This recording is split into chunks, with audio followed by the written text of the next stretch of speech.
Hi Vogue, I'm Meg Bellamy and I'm going to be taking you through the iconic looks of Kate Middleton. So starting off with a good one.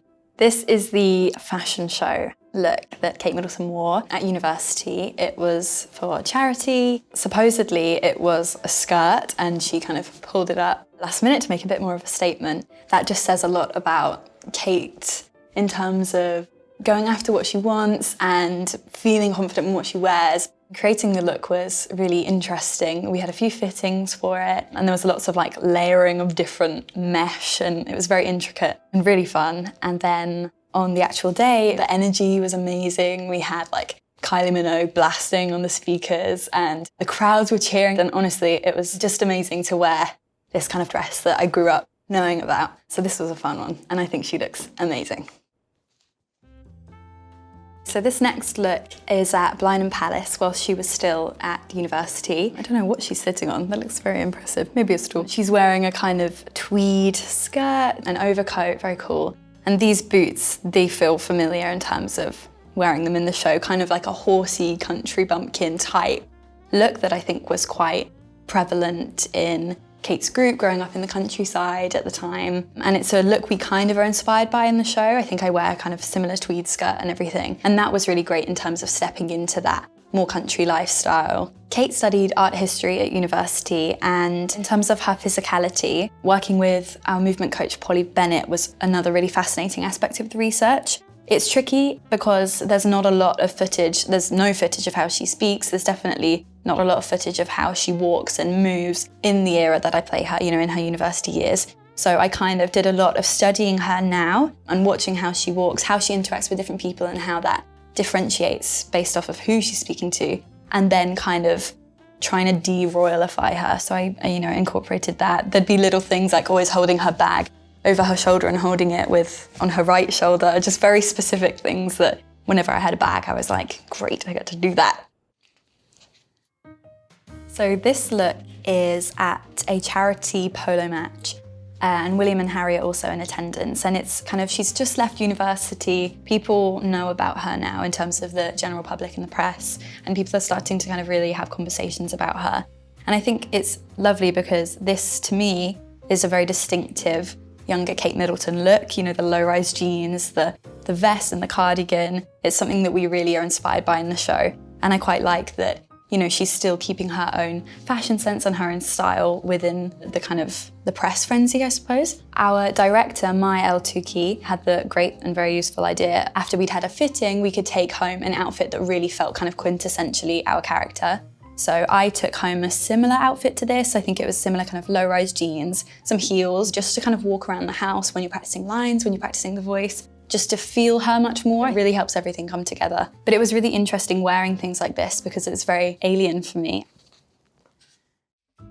This look was at a wedding and the dress is designed by Issa, which was her favourite fashion house at the time. This to me is much more like what she wears today, more royal, I guess. I know obviously it's a wedding, so you have a more formal setting, but it makes me think of kind of that change in demeanour and also change in voice. And to prepare for Kate's voice, as much as we both grew up in Berkshire, so we have very similar accents, we have completely different vocal tones and things like that. And that was really fascinating to learn about. I worked with our vocal coach, William Conacher, who is a legend. My voice, we learned, is chesty, slightly, I guess, rougher, and she's much more kind of light and airy. And her vowels are so distinctive. So my favourite ones to kind of practice, I say like oh and stuff, and she says oh, and you kind of spread your mouth a little bit. And E's are lovely, like lovely, things like that. So this next look is from the engagement interview. So this is after it had been announced that they were engaged to be married. And I love this blue dress. I think it's so gorgeous, this royal blue. This was Diana's sapphire engagement ring that William gave to her. So really, really special. I think maybe the kind of blue inspiration and connection is maybe a nod and out of respect to Diana. I think it's a really classy, lovely way to honour her. And I really also love that in the interview, William says, I think they're asked about Kate filling Diana's shoes or something like that. And they make it really clear that, Diana's shoes can't be filled. She was so special in her own right. And that it's kind of just nice to have a piece of her close, but that there's no expectation on Kate to kind of fill this role. And I've seen this interview to death because it was so useful, you know, working out her voice, because it's probably the youngest and also the most kind of informal that she chats. You know, it's not a speech, it's kind of in conversation with, and she's speaking to William as well, so he would be kind of a source of calmness, I guess, for her. So this is the famous, of course, wedding look that Kate wore, designed by Sarah Burton in Alexander McQueen.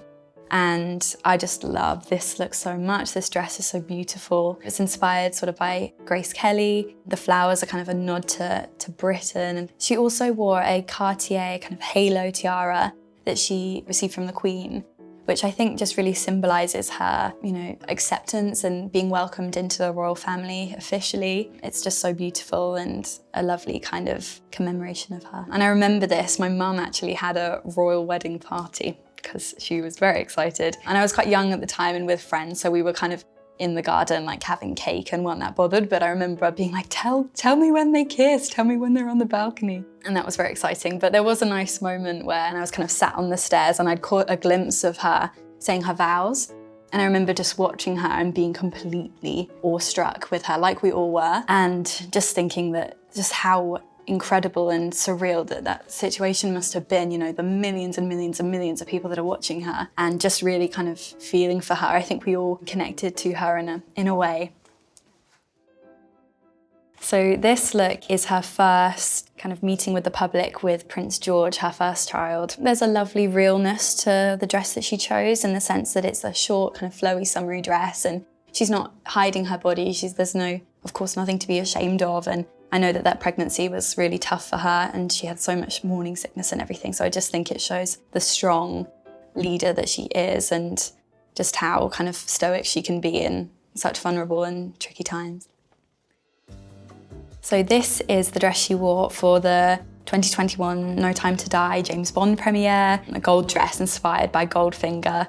And I think it's so killer. It's just amazing. I love the gold detail at the top and the way it kind of flows out at the bottom. I think her style has definitely evolved throughout the years, from being kind of in university where she has this kind of, like I was saying, the country bumpkin, more horse girl aesthetic. And then when she, you know, becomes a royal, it's just very chic and elevated and elegant in so many ways. I know definitely since having a stylist myself now and being so privileged to work with these amazing brands, how it does change your style, having the freedom to be able to experiment and be bold, and seeing how style can really be an authentic expression of yourself.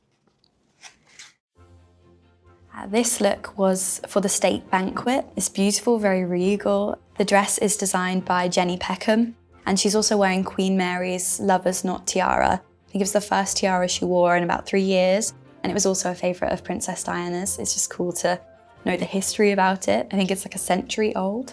I think it's really lovely that she's wearing this jewellery that belonged to Princess Diana as kind of a way to honour her. It's a lovely way of having her close and keeping that memory of her really prevalent and alive. I'm sure it's really lovely for William as well to see. This is one of my favourite looks of hers. I think she looks amazing. I love the black gloves with the white dress. The dress is Alexander McQueen, and this actually marks their first event as the Prince and Princess of Wales. It's the BAFTAs in 2023, and she's wearing Zara earrings as well, which I just think is really cool and very grounded and things like that. Not everything is, you know, designer for her. And I just love this look. I think she looks killer. This is the Princess of Wales look for the King's coronation, which was a very special day, and she's dressing in a beautiful blue, which is according to her rank, which is the Dame Grand Cross of the Royal Victorian Order, which she was anointed in 2019 by Queen Elizabeth. And she's also wearing an Alexander McQueen dress underneath with a rose, which signifies England. And it was just a very exciting day. I live nearby to where this took place, so you could kind of really feel on the week leading up to it the excitement and the buzz of everybody. I could hear the marching band practicing at like 4 in the morning, which was fun, and they did great. Well done, marching band. It was just a very exciting event. I think a lovely excuse for everyone to celebrate.